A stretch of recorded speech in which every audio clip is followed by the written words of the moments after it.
Hey guys, it's Stephanie, and here's another video for my series of horror videos that I am doing for October. And this video is going to be on horror recommendations for people who are new to horror, or people who would call themselves a little bit of a scaredy cat, or people who are kind of interested in horror but don't want to read about awful gory things and maybe just want something that's a little more atmospheric. So I have a few recommendations today for that. This is actually a question I get asked quite a bit when people find out that I read horror. It's probably the second most. I would say the most popular question I get asked is why horror? Why do you read horror?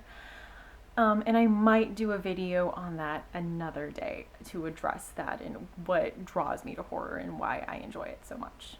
But today I have some recommendations for you.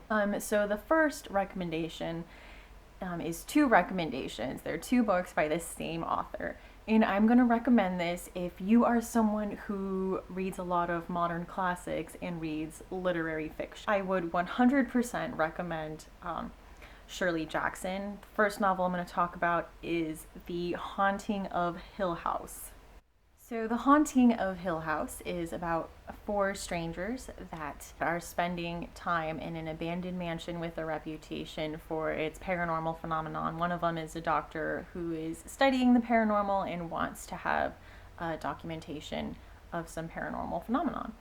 The two women, one of them is a medium, and the main character, Nell, has had previous experience with a poltergeist, and then the other young man who is there is actually the heir of the abandoned estate. And so it's about the four of them there and what they experience with the house. This book is very atmospheric and creepy, but everything that is creepy about it is just so subtle and understated, and it is wonderful. Shirley Jackson is an amazing writer, and I absolutely adored this book. A little side note though is if you're like me and you enjoy reading a book and then watching the movie adaptation of the book, stay the heck away from the 1999 movie The Haunting based on this novel. It is absolutely terrible. Like the one with Liam Neeson and Catherine Zeta-Jones, Owen Wilson and Lily Taylor. Just don't do that to yourself. It is awful and terrible. Ugh. But anyway, now that I've calmed down from that, the second Shirley Jackson book I wanted to recommend is another one of her very famous ones, and it's We Have Always Lived in the Castle. This is a very short novel about the Blackwood sisters. The story is narrated by Maricat Blackwood, and they live in this beautiful, decrepit mansion in their small town. They seem to be outcasts in their small town because the majority of the Blackwoods were poisoned mysteriously one night, and no one really knows who poisoned them. The two Blackwood sisters and their uncle Julian were the only survivors of a massive arsenic food poisoning that happened, so their parents and everyone else in their family died. And so everyone in town is really suspicious about them. And this novel was just very atmospheric and creepy and had you not sure who to trust as you were reading this. This was just an absolutely fantastic book, and the same goes for this with what I had to say about The Haunting of Hill House, in that Shirley Jackson's horror is just so subtle and just wonderful, and her writing is extremely literary. I love her. The next book I wanted to recommend, if you read a lot of thrillers, I talked about this in my last video, what is the difference between a horror novel and a thriller novel. I will link that down below, but this book falls into the hybrid category, something that is a horror thriller, and this is Marisha Pessl's Night film. I absolutely adored this novel. I will say it. I think it's a lot more of a thriller than it is horror, but it is about a journalist who becomes obsessed with the apparent suicide of the daughter of a very famous and reclusive horror filmmaker. Trying to find it. This book is super interesting. It's got a lot of multimedia you can see in there. This is a book, if you are new to horror and you read this and enjoy it, I might suggest from here maybe checking out House of Leaves. This is almost a less intense House of Leaves-esque kind of a book.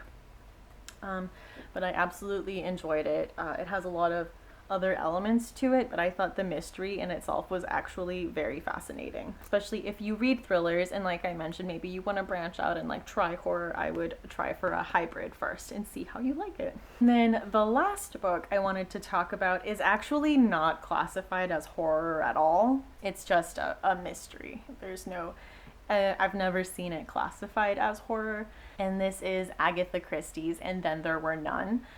I loved this book. I had to read it in the 8th grade, which is Kate, Howe, and I were talking about this, and that is pretty young because it's a very dark book. It has a dark premise, and if you don't know what the premise is, it is a group of strangers all get this letter in the mail inviting them to stay for a weekend on this island. And so these group of strangers are, you know, at this house on this island, and then someone puts a record on, and the record starts playing and starts calling out everyone who is staying in this house and saying basically an awful thing that they've done. Saying like, oh, such and such, you murdered so and so on this night and this year. And so we're just going around and learning all of these people's dirty secrets. And then there is a poem. The poem has been changed a few times. I think if you pick up a modern version, it'll say 10 little soldiers. But it's 10 little soldiers. And as you keep going with the poem, like there's a soldier boy that dies. And then it's like, and then there were 9. And then there were 8. All the way down to, and then there were none. And the centerpiece of the table is 10 figurines. And then at the beginning of this dinner party, someone dies. Like, it is so good. I loved this book so much. And I think it's done so much for the horror genre. As far as I know, it was the first novel to use that as a premise about strangers getting invited to a place, which I think if you read a lot of horror, you see a little bit of that in The Haunting of Hill House. You'll see that in Hell House. And if you keep going through the horror genre, you'll see it's a pretty popular premise.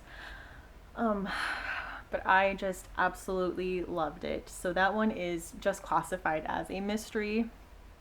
And when I drove out and stayed with Kate, we watched the A&E mini-series for And Then There Were None, and you need to check it out. Like, you 100% need to read this book, and then you need to watch this mini-series. It is absolutely amazing.